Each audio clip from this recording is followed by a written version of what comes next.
da revista número 6, Livros Históricos. Hoje a lição número 5, Libertação do Povo e a Formação da Nação. Êxodo 1 a 24. Eu vou ler aqui esse versículo, Êxodo 6, 6 a 7. Portanto, dize aos filhos de Israel: Eu sou o Senhor, e vos tirarei de debaixo das cargas dos egípcios, e vos livrarei da servidão, e vos resgatarei com braço estendido e com grandes juízos. E eu vos tornarei por meu povo, e serei vosso Deus, e sabereis que eu sou o Senhor vosso Deus. Aleluia. Êxodo 6, 6 e 7. Então, a palavra êxodo é uma palavra grega e significa saída. Por isso que esse livro recebeu esse nome. Na Bíblia hebraica, logicamente não tem o nome de êxodo, porque êxodo é uma palavra grega.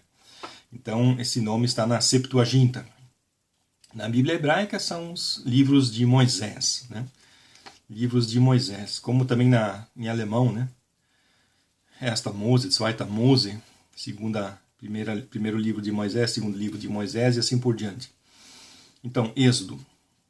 Mas êxodo é uma palavra usada em várias outras línguas. Até no alemão, se a gente falar Exodus, as pessoas vão entender que se trata do segundo livro da Bíblia. No inglês também, eles usam.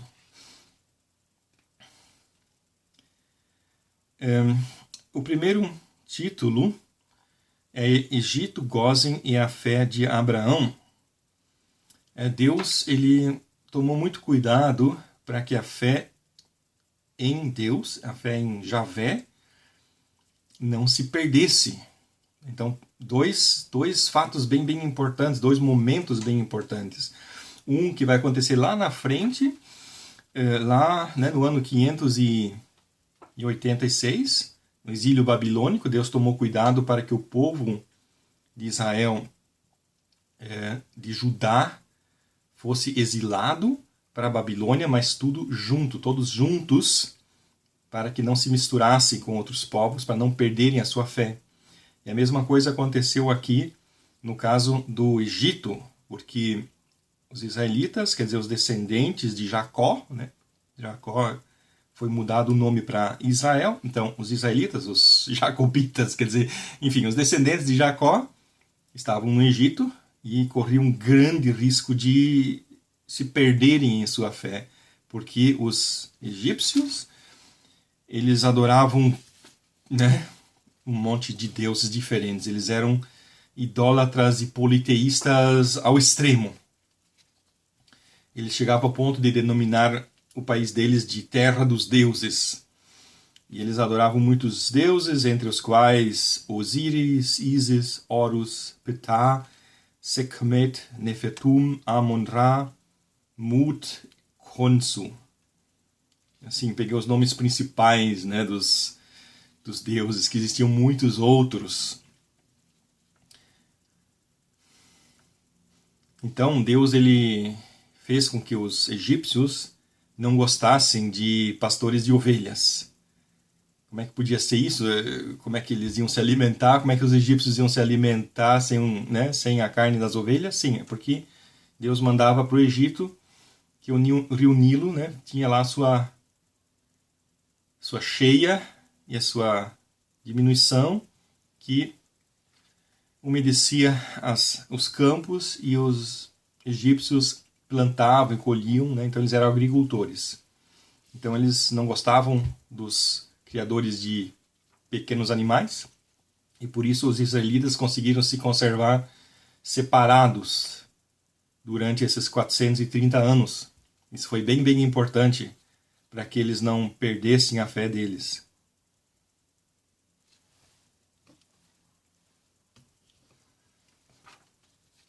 Então, Egito. Quando a gente ouve a palavra Egito, eu diria assim que a maioria das pessoas pensa no quê?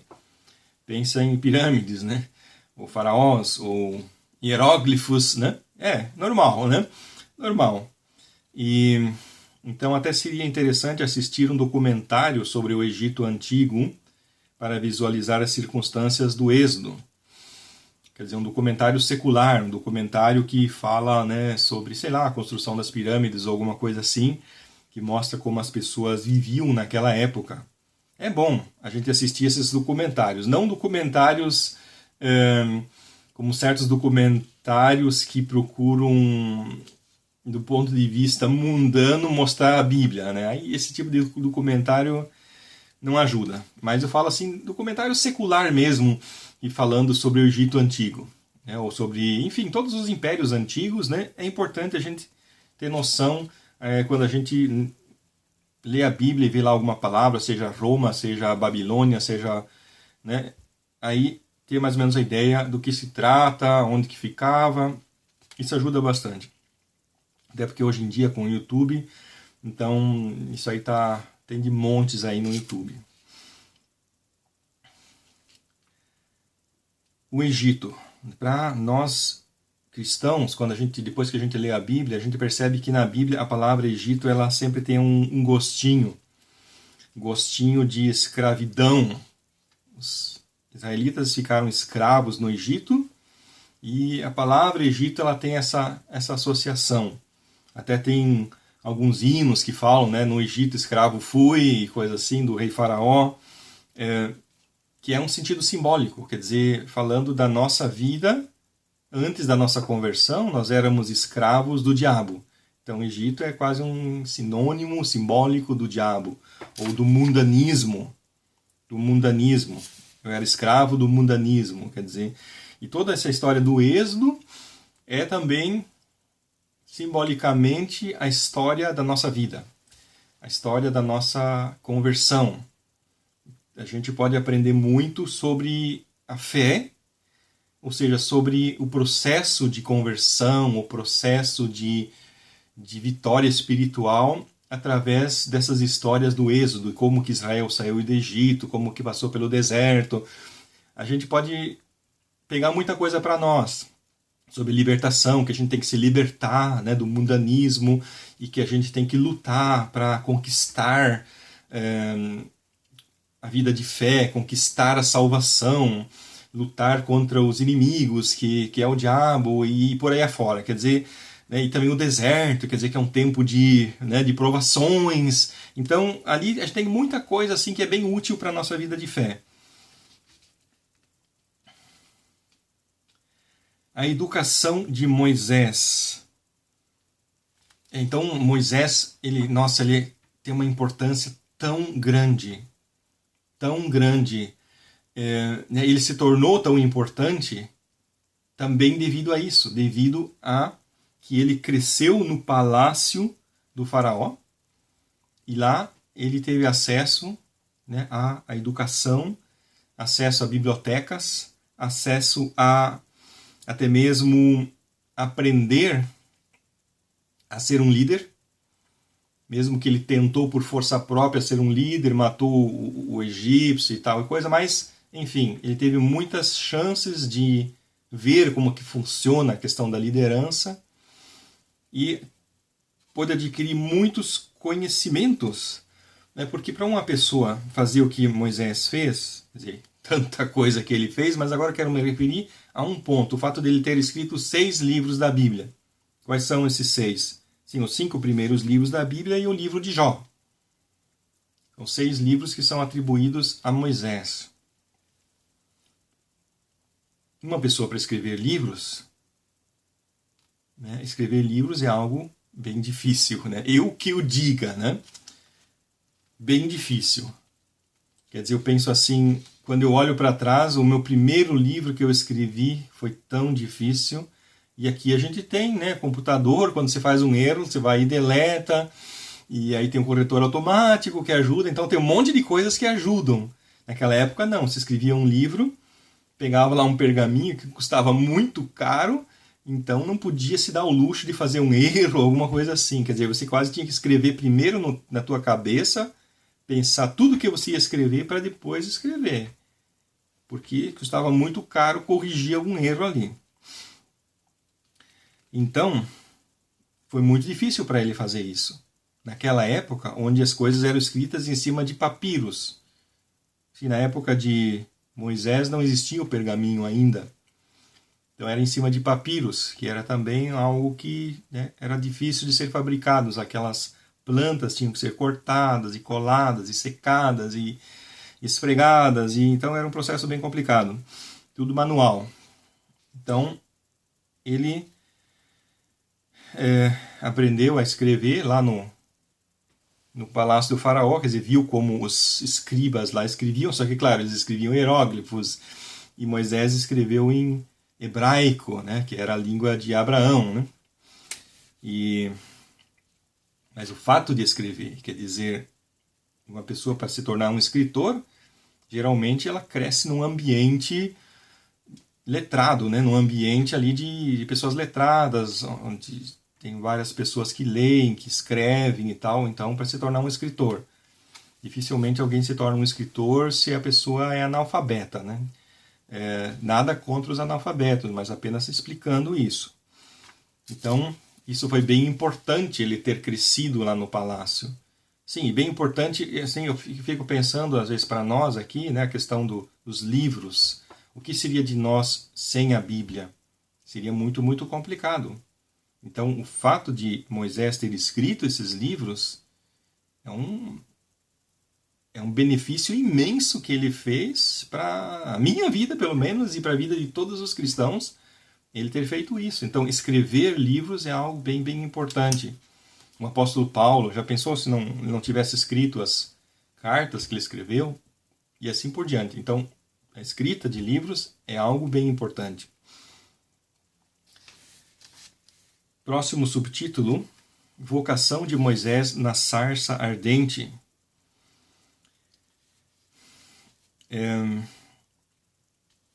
Agora imagina a situação, Moisés foge para o deserto, tentou ser um líder, ele sabia que Deus tinha chamado ele para ser um líder. Aí ele, com 40 anos de idade, ele pensa, agora, né, estou amadurecido, cheguei numa idade madura, 40 anos de idade, agora eu posso começar a exercer minha liderança. E aí ele vê lá o israelita e o egípcio brigando, ele pensa, tenho que defender meu povo e tal. E aí a coisa não dá certo, ele mata o egípcio, e enfim, acontece aquela coisa toda, ele tem que fugir, aí fica lá pastoreando ovelhas, lá no deserto. Aí, acho que depois de 30 anos ele lá no deserto pastoreando ovelhas, quando ele está com 70 anos de idade, ele pensa assim, agora eu vou me aposentar e vou ficar aqui no deserto até morrer, né? E aí aqui, quando ele está com 80 anos de idade, acontece exatamente o contrário. Deus diz, não, você achou que ia ficar para sempre aqui, mas não vai ser assim. Deus não tinha esquecido o seu povo, só que Deus precisava esses 30 anos para trabalhar no coração de Moisés. Para que Moisés entendesse o que era o modo de Deus liderar, que ele tinha que liderar sob a orientação de Deus, que ele tinha que ser submisso a Deus e não pela força humana. Ele precisou 30 anos para aprender isso. Foram 30 anos bem caros, porque foi 30 anos que o povo lá ficou sofrendo e não precisava ter sofrido. E se Moisés tivesse aprendido já antes essas lições, ele já podia ter libertado o povo 30 anos antes. Então, né, o tempo que Deus trabalha na gente, por isso é bem importante a gente se deixar trabalhar por Deus, deixar Deus amadurecer a gente aprender as lições que Deus quer ensinar para a gente o mais rápido possível chegar num ponto de maturidade para Deus poder usar a gente para aquilo, para o grande projeto que Ele tem na vida da gente. E uma coisa totalmente importante para falar aqui quando se trata da sarça ardente é o tetragrama. Não está na Bíblia, né? Essa palavra tetragrama não está na Bíblia. A palavra tetragrama não está na Bíblia, mas o tetragrama está na Bíblia. Quer dizer que são essas 4 letras hebraicas. JHWH. Essas 4 letras que estão, né, por todo o Antigo Testamento, que é o nome de Deus. Que alguns pronunciam Jeová, outros dizem que o certo é Javé, eu costumo falar Javé, quando falo sobre isso. E essa palavra, esse tetragrama, ele tem um significado quando é pronunciado como Javé, ele tem um significado. Quando é pronunciado como Jeová, não tem significado. Então, por isso que eu acho que é mais lógico pronunciar como Javé, que significa eu sou. E a gente vê isso neste texto aqui. Êxodo 3, versículos 6, 13 e 14. Disse mais: Eu sou o Deus de teu pai, o Deus de Abraão, o Deus de Isaque e o Deus de Jacó. E Moisés encobriu o seu rosto, porque temeu olhar para Deus. Então disse Moisés a Deus: Eis que quando eu for aos filhos de Israel e lhes disser: O Deus de vossos pais me enviou a vós, e eles me disserem: Qual é o seu nome? Que lhes direi? E disse Deus a Moisés: Eu sou o que sou. Disse mais: Assim dirás aos filhos de Israel: Eu sou, me enviou a vós. Êxodo 3, 6, 13 e 14. Eu sou é Javé. A palavra Javé significa eu sou.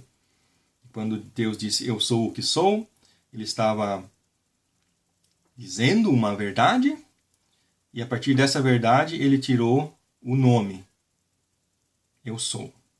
Por isso que os judeus até hoje não pronunciam o nome Javé. Porque significa isso, eu sou, e é uma coisa impronunciável, é uma coisa... porque está na primeira pessoa do singular. Então, quando alguém diz eu sou, ele está usando o nome de Deus para si mesmo, por assim dizer. E quando a gente entende o significado, por que Deus se chama de eu sou, ele está querendo dizer assim, o que é ser? Ter existência. Ter existência. Quando Deus diz eu sou o que sou, ele quer dizer assim, que ele é a fonte da existência, que ele tem uma existência sólida. A gente pensa, mas eu também tenho uma existência sólida, que eu posso me beliscar aqui, né?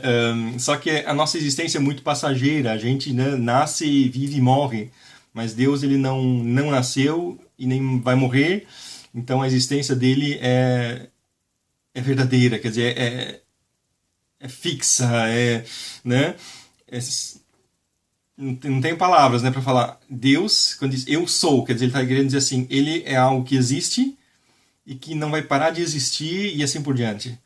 Então, quando alguém pronuncia essa palavra eu sou, está blasfemando, assim, né, entendiam os judeus.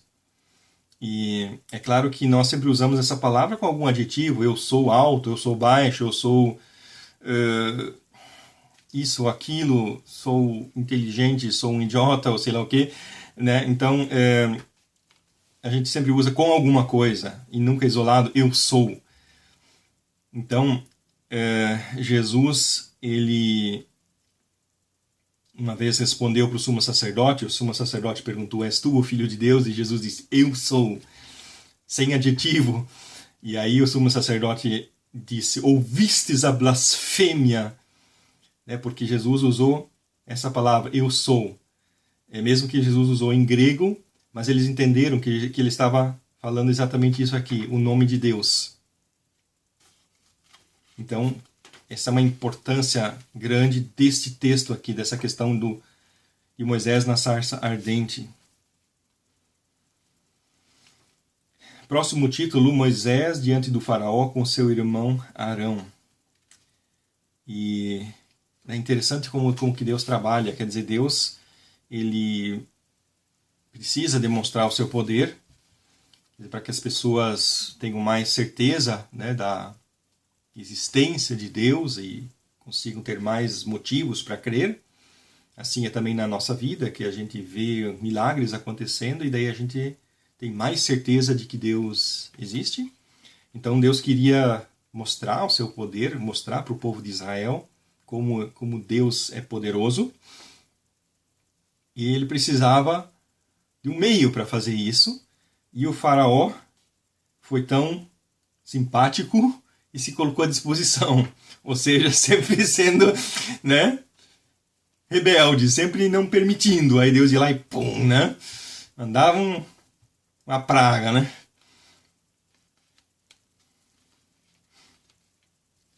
E aí o povo viu como Deus é poderoso. Por isso Deus também castigou o povo muito fortemente que eles tiveram que ficar 40 anos no deserto.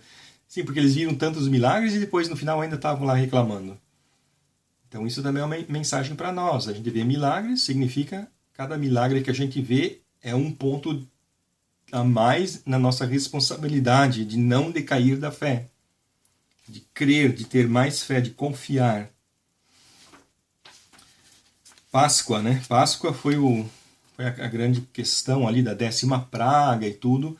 Foi a saída do Egito, e como é um evento tão importante, a gente vai estudar esse assunto na lição número 9, junto com o restante do calendário judaico, porque é uma das datas do calendário, e como aqui sobrou pouco espaço nessa lição, eu joguei mais para frente.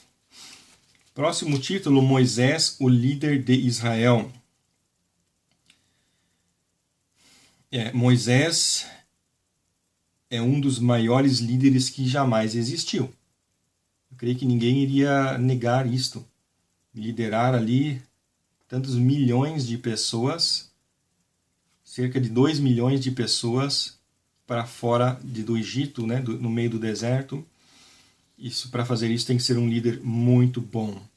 Tem que ter muitas capacidades de liderança. E a gente vê que o povo torrava a paciência de Moisés mesmo. E por isso que Moisés é chamado o homem mais paciente que jamais existiu. Porque o povo, né, incomodava ele mesmo. E Moisés liderou o povo e Moisés tinha muita intimidade com Deus. Êxodo 33, 11. E falava o Senhor a Moisés face a face, como qualquer fala com seu amigo, depois tornava-se ao arraial. Êxodo 33, 11. Quando a gente lê isso, eu fico bem pensativo, animado, pensando, puxa, se Moisés conseguiu isso, quer dizer, se Moisés teve essa experiência, né? Então essa experiência não deve estar tão longe da gente, não é impossível. É claro que nós não somos Moisés, a gente não pode dizer, mas a gente não pode cair no outro extremo e dizer, porque eu não sou Moisés, então nunca vou ter uma experiência espiritual muito grande. Eu acho que não é por aí. Eu acho que se a gente buscar, se a gente orar bastante, a gente também vai ter grandes experiências espirituais. E se eu digo eu acho, eu quero dizer, é a minha opinião. Eu sou da opinião de que é assim, e essa opinião é baseada em experiências pessoais. É claro que eu não gosto de ficar contando aqui os milagres que eu já vi, as revelações que eu tive, né? Como o apóstolo Paulo também não gostava disso, mas teve um dia que ele foi lá e soltou o verbo, né? Que ele já tinha sido arrebatado até o 3º céu e coisa, que o povo estava sendo meio rebelde. Ele foi lá e disse, vocês querem saber dos milagres que eu já experimentei? Então falou, né? Só que ele ainda usou assim, a terceira pessoa, conheço um homem que foi arrebatado, né? Para não dizer que foi ele mesmo, para não se vangloriar. Mas existe, essas coisas existiram para Moisés, existiram para Paulo, existiram para os outros apóstolos também, quer dizer, subiram no monte com Jesus, viram ele transfigurado, aquela coisa toda. Então, esse tipo de coisa continua existindo até hoje. Um dos assuntos que eu gosto bem bastante de falar é o bezerro de ouro.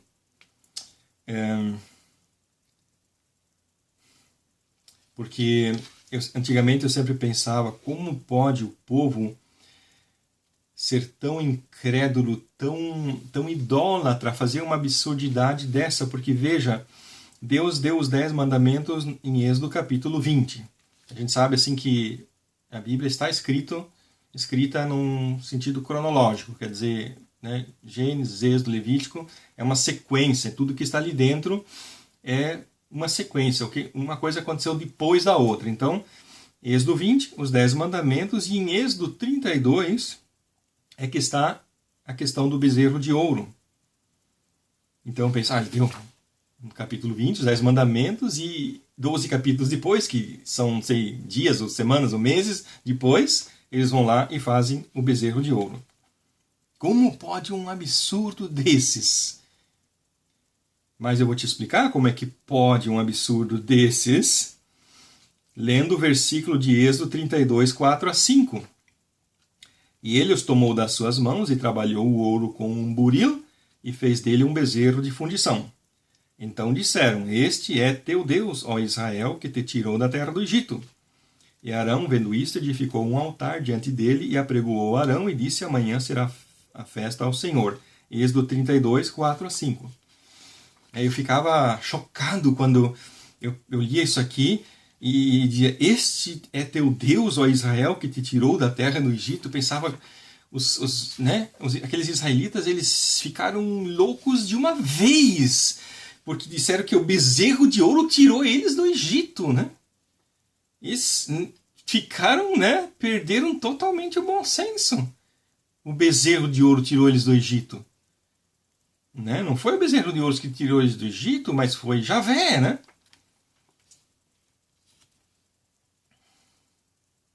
Mas quando começa a ler o texto com atenção, começa a ver que o significado disso é totalmente diferente. Comecei a perceber que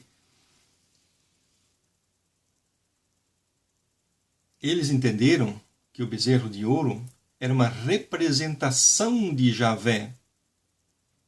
Que o bezerro de ouro era uma representação, que o bezerro de ouro era uma foto de Javé, vamos dizer assim, como a gente fala, né? Uma imagem de Javé.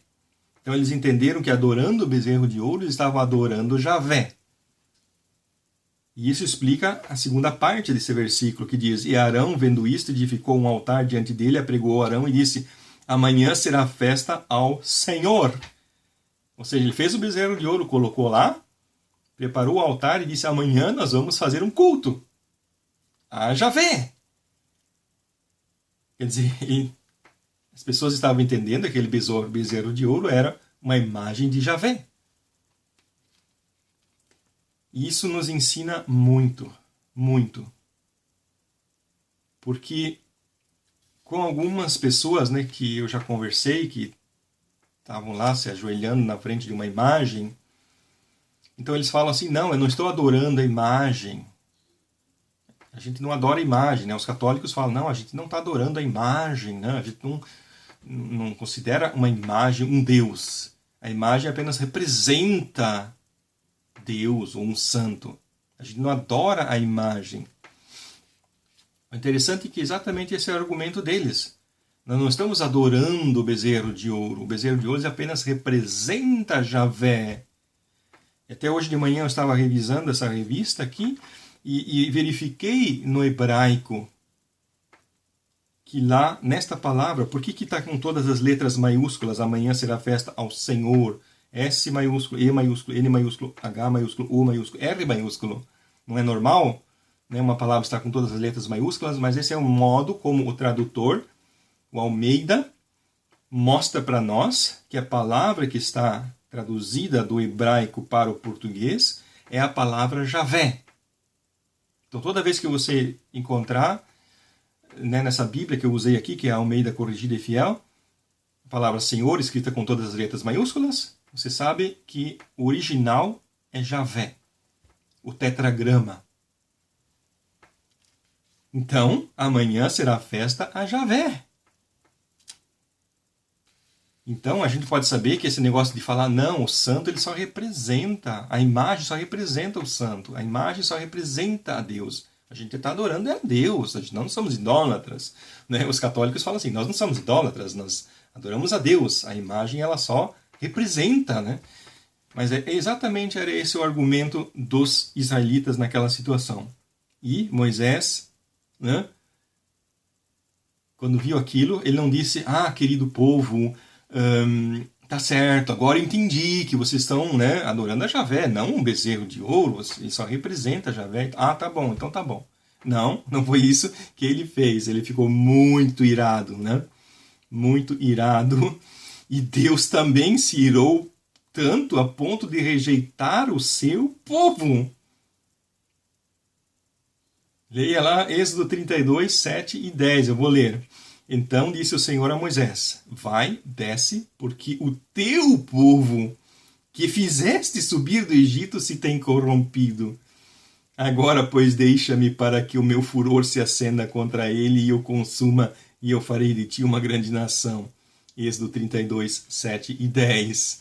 Deus fala para Moisés, o teu povo, né, tá fazendo uma bagunça. Ele não diz o meu povo, ele diz o teu. Tanto que aquilo ofendeu a Deus. Que eles criaram lá um objeto para representar a Deus. Por isso a idolatria, né, a veneração de imagens, ela é uma abominação contra Deus. Independente de qual o argumento que se use. Tá, e para terminar a lição, vamos para o título Fundação de uma Nação. Êxodo 20, versículo 2, diz, eu sou o Senhor teu Deus, que te tirei da terra do Egito, da casa da servidão. Êxodo 20, versículo 2. Essa palavra, eu sou o Senhor teu Deus, que te tirei da terra do Egito, né, ela vai marcando a vida dos israelitas, porque eles entendem, por que Deus é nosso Deus? Porque Ele nos libertou. Ele merece ser adorado, porque veja, olha como Ele nos libertou. Ele merece o nosso respeito. Olha o que Ele fez por nós. E essa palavra a gente pode transferir, né, para nós, a mesma coisa. Por que Deus merece a nossa adoração? Sim, porque Ele nos libertou do pecado, da morte eterna, da condenação. Isso Ele merece. Olha o que Ele fez por nós. Então, tem uma ligação. Quer dizer, Deus ele não pede adoração simplesmente assim, gratuita. Ele diz, me adore. Por quê? Porque eu sou Deus, resolvi que vocês têm que me adorar. Não, Deus ele oferece motivos para a gente entender que sim, que vale a pena, que é importante, que esse Deus ele prova para nós que, né, antes de ele pedir a nossa adoração, ele prova para nós que ele merece essa adoração, que ele fez algo por nós antes de a gente fazer algo por ele. A fundação de uma nação. Enquanto Gênesis relata a formação do povo, Êxodo relata a fundação da religião e do Estado judaico. Quer dizer, quando eu falo enquanto Gênesis relata a formação do povo, estou falando de Gênesis 12 até 50, que fala de Abraão, Isaac, Jacó e José. Quer dizer, como o povo, como que de um homem, Abraão, surgiu o povo grande, milhões de pessoas.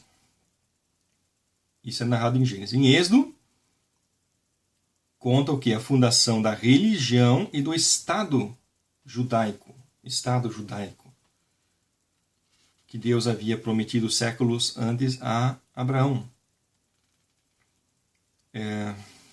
O que é um Estado, um país, uma nação? Um país é uma região geográfica definida, assim como Canaã, a terra de Canaã, Deus prometeu a terra para Abraão, uma terra definida, uma região geográfica. Mas claro que existe também, né, o lado, vamos dizer assim, que une essas pessoas, o que une essas pessoas que moram nesse lugar, vamos dizer assim, o que une as pessoas que moram no Brasil, umas com as outras. Sim, a Constituição Federal, os direitos que a gente tem como brasileiros, e, enfim, os deveres e tal, né? Isso aqui que une as pessoas, que fazem a nação. E o país, é a região geográfica onde essas pessoas moram. Só que nem sempre essas coisas estão, assim, tão 100% interligadas. Existem nações que não têm país. Por exemplo, os curdos. Os curdos são uma nação que não tem país. Quer dizer, eles há anos e anos, não sei quantos anos, estão brigando na Turquia para terem a independência, para serem reconhecidos como algo próprio. Eles têm lá suas tradições e eles não têm uma região geográfica própria. É um exemplo de algo, digamos assim, como que essas coisas nem sempre são ligadas. Assim como aqui, quando no deserto Deus deu para o povo de Israel a Constituição Federal, como poderia dizer assim, usando a palavra mais simples, eles ainda não estavam morando na terra de Canaã. o que não impedia deles de ser uma nação, de decidir: nós queremos ser uma nação, nós queremos ter leis, nós queremos ter nossos direitos, nossos deveres, nossa justiça. É isso que nós precisamos ter as nossas leis e assim por diante. Quando eles estavam no Egito, eles estavam submissos à Constituição Federal do Egito. Claro que naquela época tinha um outro nome, mas a ideia é essa. Lá, o que mandava era o faraó e os juízes e as leis do Egito. E quando eles saíram do Egito, eles agora precisavam leis próprias para serem uma nação. E Moisés ele faz exatamente isso. Ele levanta essas leis que englobam muitos aspectos, aspectos morais, aspectos sociais,